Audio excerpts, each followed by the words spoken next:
Hello everyone and welcome to my channel. Let me ask you something that might seem small, but could mean everything. When was the last time you thought about the way you walk? Not how far, not how fast, but the way your feet touch the ground, the way your arms move, the way your body holds itself with each step. And here's another. What if the fear of falling is quietly shaping your movements every day, making you walk in a way that actually increases your chances of falling? Sounds surprising, right? But that's the quiet trap many older adults fall into, walking more cautiously, stiffly, even fearfully, only to find themselves more at risk than ever before. Now imagine this. What if you could change all that? What if you could rediscover the kind of walk that makes you feel strong, steady, and sure of yourself again? What if you could replace fear with freedom, one step at a time? In today's video, we're going on a journey together, a journey to rediscover the lost art of walking. Not just physically moving from point A to point B, but walking in a way that supports your balance, your confidence, and yes, even your independence. We'll explore why falls aren't just part of aging, how your walking habits might be silently sabotaging your safety, and most importantly, 5 simple yet powerful shifts shared through real, moving stories that can transform the way you walk, starting today. No gym memberships, no heavy equipment, just a few small intentional adjustments, guided by awareness and anchoring care for your body. This isn't just about walking better. It's about living better, because every step you take should carry you forward, not hold you back. So if you're ready to walk with confidence again, stay with me. You're not alone. And this journey might just change the way you move through the world. When we talk about falling in older adults, the first thing that comes to mind for most people is age. I'm over 70. Of course I'm going to fall sometimes. It's a phrase we've heard 100 times, sometimes from loved ones and sometimes from ourselves. But here's something important that many people overlook.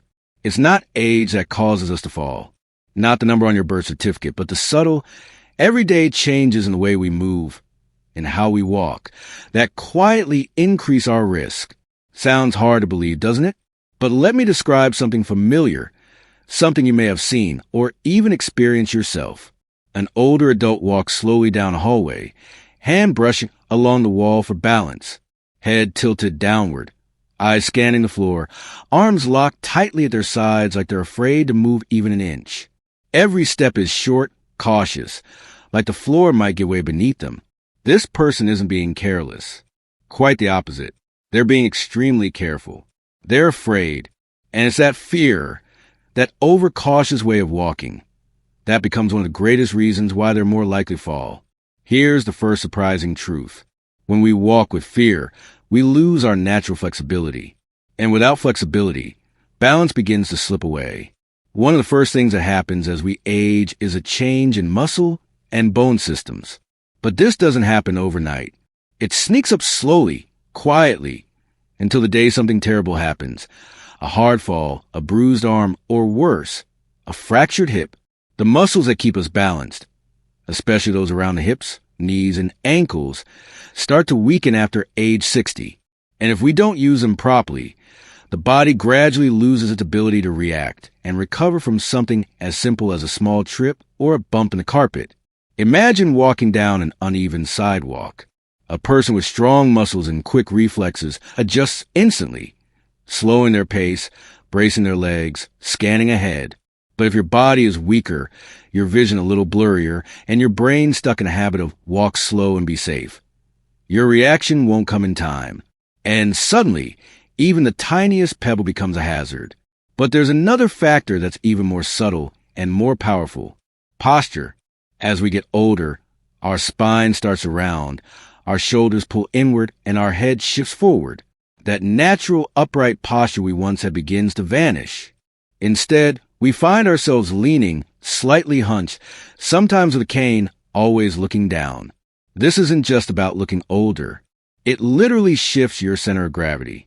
When your head pushes forward and your shoulders collapse inward, your body's weight gets pushed onto the front of your feet. That makes every step less stable and makes it easier to trip. We don't realize it, but posture is the map that guides every step we take. And then there's fear, that quiet, persistent emotion that creeps in after a fall or after hearing a friend's story of an accident. Fear makes us cautious, which is good. But when it becomes overwhelming, it paralyzes the way we move. We avoid motion. We lock up. We tiptoe through our day. And that's when we're in the most danger. Here's a question I want you to reflect on. Are you walking with confidence or with fear? And of course, there are other factors that add up. Diminished eyesight, slower reflexes, shoes that don't support us, cluttered homes, poor lighting. All of these together create a perfect storm for falls. But here's the hopeful truth. Almost all of these causes are changeable. You can't turn back the clock, but you can retrain how you walk, reclaim your flexibility, restore your balance, and most importantly, bring back the confidence you once had. In the next sections, I'll share 5 powerful changes, simple but deeply effective, that will help you take back control of your steps. We'll walk through them together, through stories, through insight, and through practice. Because falling doesn't have to be your future. You can walk strong again.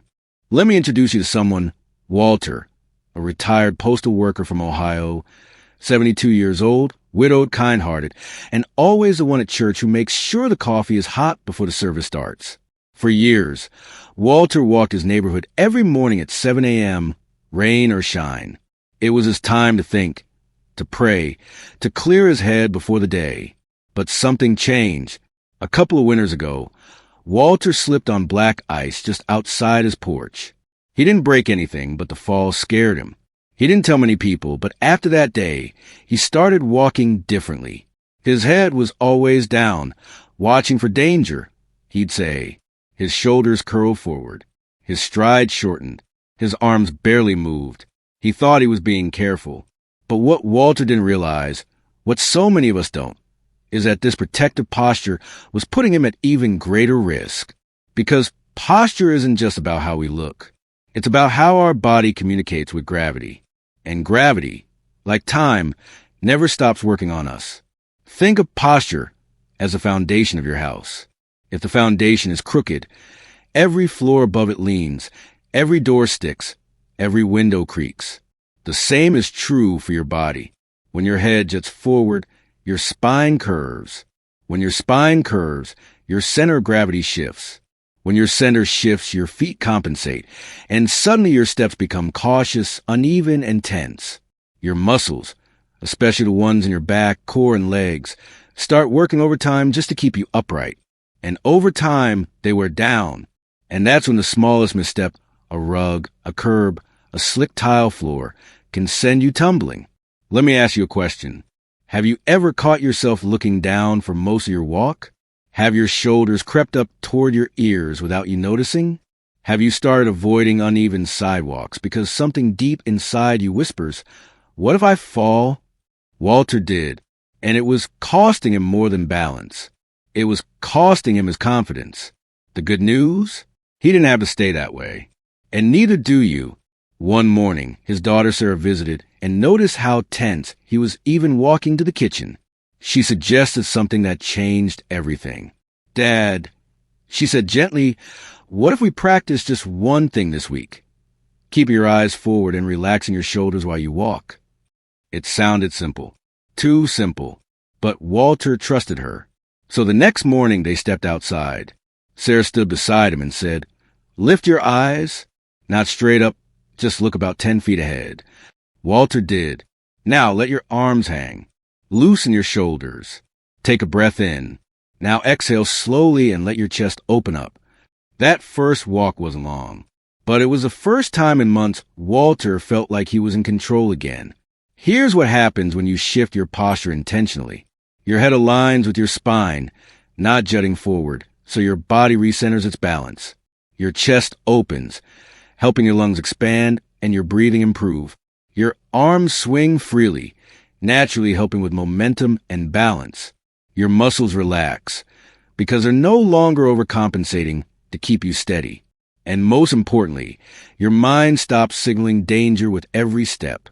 Instead, it starts saying, "You got this. You're steady. You're walking tall."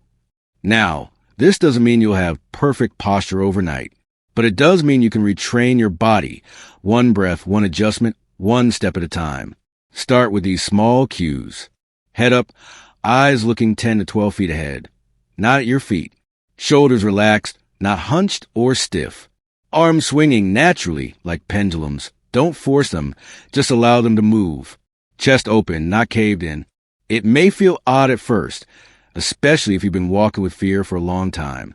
But the body remembers. And with every step, you're sending it a message. I am safe. I am strong. I can trust myself again. Walter didn't become a power walker. He didn't need to. But over the next few weeks, he started walking with Sarah around the block again. Then by himself. Then to the corner store. And finally, back to church. This time not just for coffee duty, but to help others find their strength again too. He tells everyone now, it wasn't about walking farther. It was about walking better. And you know what? He's right.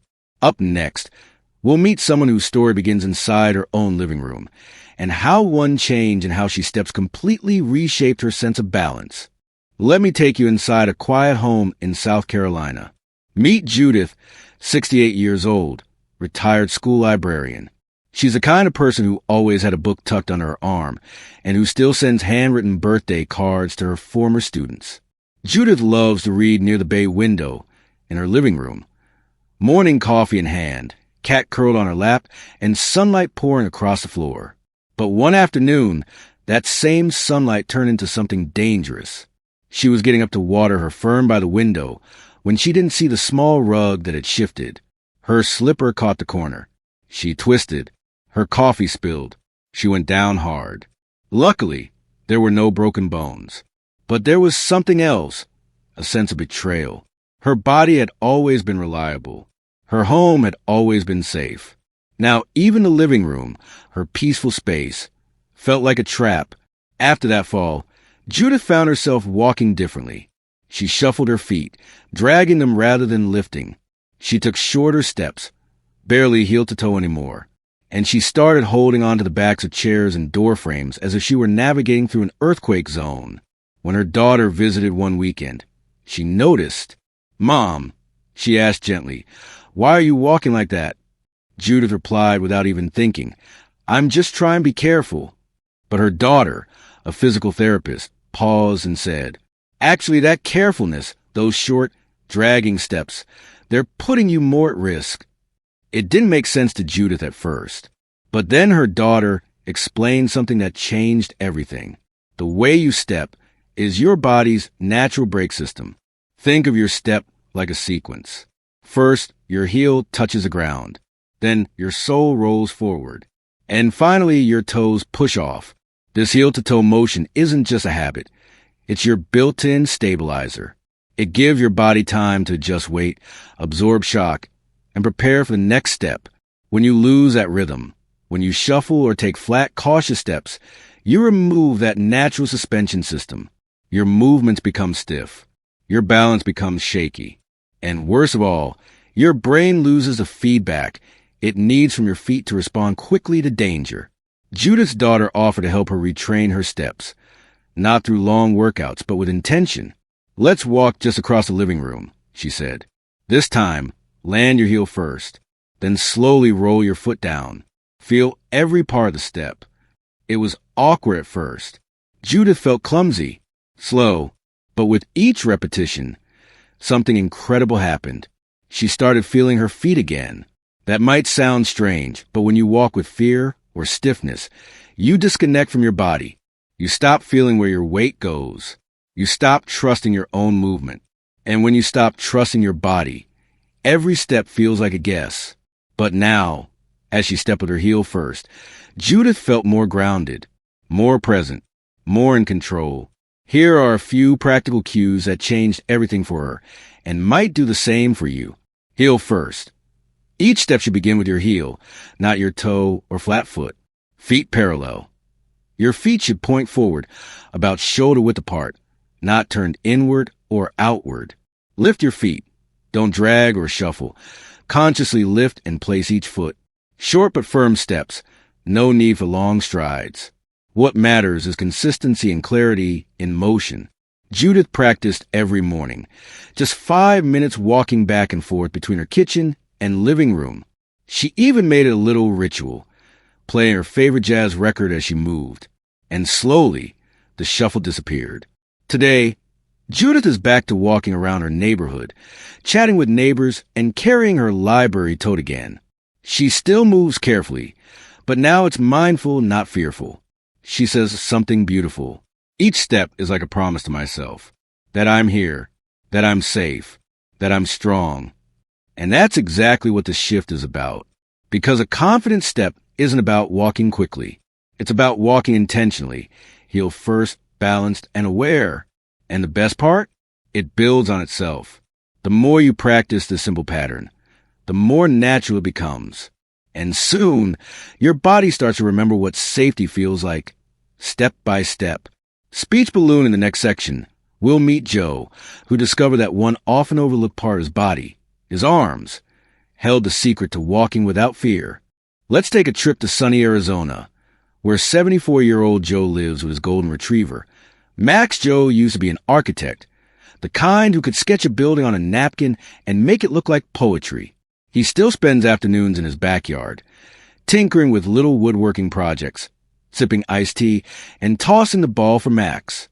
But a few months back, Joe had a scare. He was walking across a parking lot at the grocery store. Nothing unusual, just a quick trip to grab milk and dog food, when he suddenly stumbled. His right foot caught the edge of a pothole, and for a brief second, everything tilted. What saved him from hitting the ground wasn't luck. It was instinct. His arms flung out, caught his balance, restored control. Joe stood there for a moment, heart pounding, realizing something he hadn't thought about in years. If my arms hadn't moved like that, I would have gone down hard. After that near fall, Joe started paying attention not just his feet, but to his whole upper body. And what he realized shocked him. At home, he'd been walking with his arms stiff by his sides. No swing, no motion, just hanging there like weights. He thought that was a safe way. Less movement meant less risk, right? Wrong. Because just like your legs carry your weight forward, your arms act as natural stabilizers, like tightrope walker poles, balancing your body with each shift. When your arms don't move, your body loses rhythm. When you lose rhythm, you lose balance. And when you lose balance, even a small bump can send you to the ground. Joe decided to make one simple change. He let his arms move, not wildly, not stiffly, just naturally. He started with a small habit. Every morning walk with Max, he'd focus on letting his arms swing gently with each step, forward and back, not across his body, but straight in line with his movement. He kept his elbows slightly bent, fingers relaxed, shoulders down. At first, it felt awkward, like he was exaggerating the motion, but within a few days, it felt freeing. His pace smoothed out, his balance improved, and that stiff, cautious tension in his chest, gone. Here's the science behind it. Your arms counterbalance your legs. When your right foot steps forward, your left arm swings forward too, and vice versa. This keeps your torso stable. Arm swing also activates your core muscles, helping you maintain control as you walk. Letting your arms move reduces tension in your shoulders, neck, and upper back, which improves overall posture. In short, swinging your arms makes walking safer, not riskier. But there's more. Moving your arms also sends signals to your brain that the body is moving with purpose and intention. It boosts confidence. It calms the nervous system. It reconnects you with your natural rhythm. Joe took it one step further. He started practicing in his garage, walking in a straight line, focusing on 4 things. Relax shoulders, don't hunch or tighten. Bend elbows slightly, not rigid, just soft. Let arms swing naturally, forward and back, not side to side. Sync with steps, right foot, left arm, left foot, right arm. He'd walk 10 steps forward. Pause, breathe, then walk back. Within 2 weeks, Joe noticed something incredible. He was no longer staring at the ground when he walked. He felt more confident turning corners. He didn't hold the handrail as tightly on the front porch stairs. Why? Because his body was finally moving as one connected system again. not a bundle of stiff parts trying to survive each step. You might be thinking, but what if I don't feel comfortable swinging my arms? Here's a gentle way to begin. Start while standing still. Loosen your shoulders. Let your arms hang. Gently swing one arm forward, then back, then the other. Let the movement grow slowly. Then take a step and let the arms follow. It's not about flailing or marching. It's about freedom. About giving your body permission to move with grace again. Joe still walks Max every morning. He walks taller now. He's even gone back to leading the community garden tours, showing visitors how he turned his desert backyard into a little oasis. He says, I didn't realize I'd been walking like a robot. The day I let my arms move again, I started to feel like me again. What a powerful reminder. Your arms aren't passengers. They're partners. Let them help. Speech balloon in our next story. We'll meet Martha, who learned that breath and shoulder position were the key to unlocking a calm, balanced walk after years of anxiety held her body hostage. Let me introduce you to Martha, a 70-year-old retired piano teacher living in Vermont. Her home is quiet, cozy, filled with plants and family photos, and her grand piano sits near the window, untouched for almost a year now. Why? Because Martha had become afraid to walk across the room, not because of injury, not because of weakness, but because every time she stood up and tried to move, her heart would race, her shoulders would rise, her breath would tighten, and her mind would scream, what if I fall? It started after a minor scare, just a slip in the bathroom, where she caught herself on the counter before hitting the ground. She didn't fall, but her brain didn't forget. From that moment on, her body moved as if it were always bracing for danger. She hunched her shoulders. She held her breath.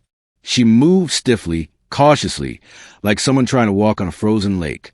It wasn't physical weakness holding her back. It was tension, and that tension, especially in the shoulders and chest, was throwing off her entire posture and balance. Let's pause for a moment and try something together. Take a slow, full breath in, and now exhale gently. Did your shoulders drop a little? Did your chest feel lighter? That's not a coincidence. That's your body remembering how it's meant to move.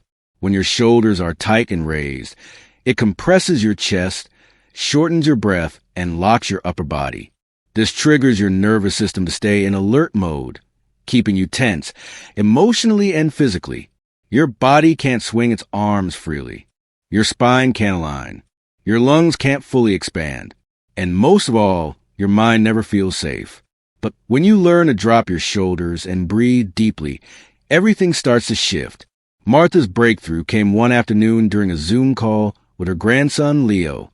She had been avoiding walking across the living room for days, just to avoid that breathless, tight-chested feeling. But Leo, who was only 9, noticed her posture on screen. Nana, he said innocently, why you look like a turtle? She laughed, and it was the first laugh she'd had in days. And in that moment, she realized he was right. She had shrunk into herself, into fear. That night, she decided to try something different. She stood up, took a breath, let her shoulders drop. Then she did it again. And again, each breath a little deeper, each movement a little looser. Here's what Martha practiced daily. Maybe you can try it too. 1. The shoulder drop reset. Stand tall, feet hip-width apart. Inhale slowly through your nose. As you exhale, drop your shoulders downward, not backward. Imagine warm water running down your arms, releasing tension. Repeat this 3 to 5 times, focusing on sensation of letting go. 2. The chest opener. Clasp your hands behind your back. Gently lift your chest upward, not your chin. Feel the stretch across your shoulders and upper chest. Breathe deeply for 30 seconds. 3. Breath in motion. Walk slowly across the room, focusing only on your inhale and exhale. With each breath, let your arms swing and your shoulders remain relaxed. These small rituals had a huge effect on Martha. Not only did her walking improve, her anxiety eased. She no longer felt trapped in her own body. She found herself humming again as she watered her plants. One morning, she even sat at her piano, pressed her fingers to the keys, and played a quiet waltz. She said something that stuck with me. The moment I let my shoulders fall, I felt like the fear fell too. There's something powerful about reclaiming ease in your body. We often think strength is about tension, about holding firm, staying braced. But true stability often begins in release, in breathing deeply, in letting your frame settle, like a tree whose roots grow stronger only after the wind passes. So here's a question to consider. Have you been walking with your breath held, your shoulders tense, as if bracing for something bad? What if, just what if, letting go of that tension was the first step to walking tall again? Today, Martha walks around her home freely. She still takes breaks, still moves with care, but she no longer carries fear in her shoulders. And every once in a while, she plays piano with Leo on video call, letting her breath guide each melody. Because balance, it turns out, isn't just in your feet. It begins with how you breathe, how you carry your upper body, and how you allow yourself to soften so you can stand strong. Speech balloon in our next and final transformation, you'll meet Ron, a Vietnam veteran who thought his days of strong walking were behind him, until a simple foot exercise brought strength back where he needed it most. Let me take you to a quiet lakeside town in Minnesota, where Ron, a 76-year-old Vietnam veteran, starts each morning sitting on his porch, coffee in hand, watching the sunrise reflect off the water. He's a man of few words, a weathered face softened by kindness, and a steady presence in the local veterans community. But for the past year, something had changed. He used to enjoy his daily walk to the bait shop 2 blocks away. He'd chat with neighbors, grab supplies for fishing, and enjoy the fresh air. But over time, those walks became harder. His steps felt shaky. Turning corners was awkward. And worst of all, his feet felt weak. Not in pain, just disconnected. I felt like my feet weren't part of me anymore, he admitted one afternoon at a support group meeting. Like they didn't know what to do when the ground shifted even a little. Ron's experience isn't rare. In fact, after age 65, many adults begin to lose muscle strength and stability in their feet and ankles, a slow but dangerous decline that can go unnoticed until a fall happens. The feet are often overlooked. We focus on knees, hips, even backs, but forget that our feet are the first to meet the world. They're our foundation. And like any foundation, if they're unstable, everything above them is at risk. Ron didn't know at the time, but he was experiencing a loss of proprioception, the body's ability to sense where it is in space. It's like losing your inner compass. Without strong feet and ankles, your brain receives less feedback about balance. And suddenly, just walking across the yard can feel like crossing a tightrope. Ron's turning point came thanks to a man named Calvin, a fellow vet and physical therapist, who noticed his uneven stride at a cookout. You walking on ice or just practicing for a tightrope act? Calvin joked. Ron laughed, but then admitted how unsteady he'd been feeling. Your feet need to wake back up, Calvin said simply. We're going to start with heel lifts. Like ballet, Ron quipped. Exactly, Calvin grinned. The strong kind. And that's how it began. Each morning, Ron stood behind a sturdy chair, hands resting lightly on the back, and practiced a series of simple exercises Calvin taught him. 1. Heel raises. Stand with feet shoulder-width apart. Slowly lift your heels off the ground, balancing on your toes. Hold for 3 seconds. Lower heels slowly. Repeat 10 times.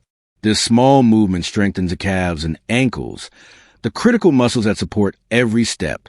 2. Toe lifts. Stand tall. Lift your toes off the ground while keeping your heels down.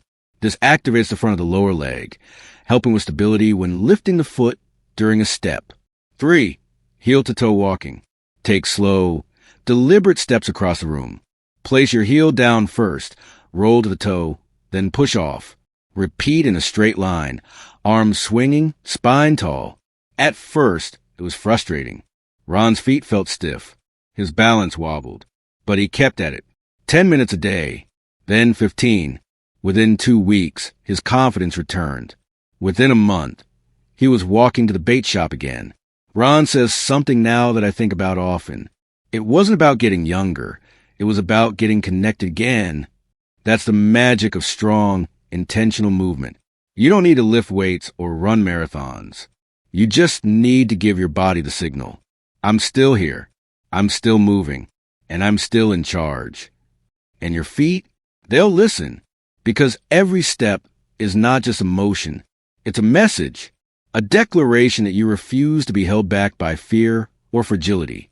If you're reading this and thinking, I haven't thought about my feet in years, you're not alone. But maybe it's time to give them a little attention. To stretch them. Strengthen them. Wake them up. You might be surprised by how much they give back in return. Because when your foundation is strong, your entire world opens back up. Today, Ron walks with a quiet pride. He doesn't rush. He doesn't wobble. He doesn't stare at the ground like it might betray him. He stands tall, steps with purpose, and says, I walk like I trust the ground again. And more importantly, I trust myself. Speech Balloon up next will bring everything together with a heartfelt reflection on how these 5 simple shifts can help you reclaim not just your balance, but your confidence, freedom, and joy. So here we are at the end of a journey that, in truth, is really just beginning. We've walked together through stories that may have sounded familiar.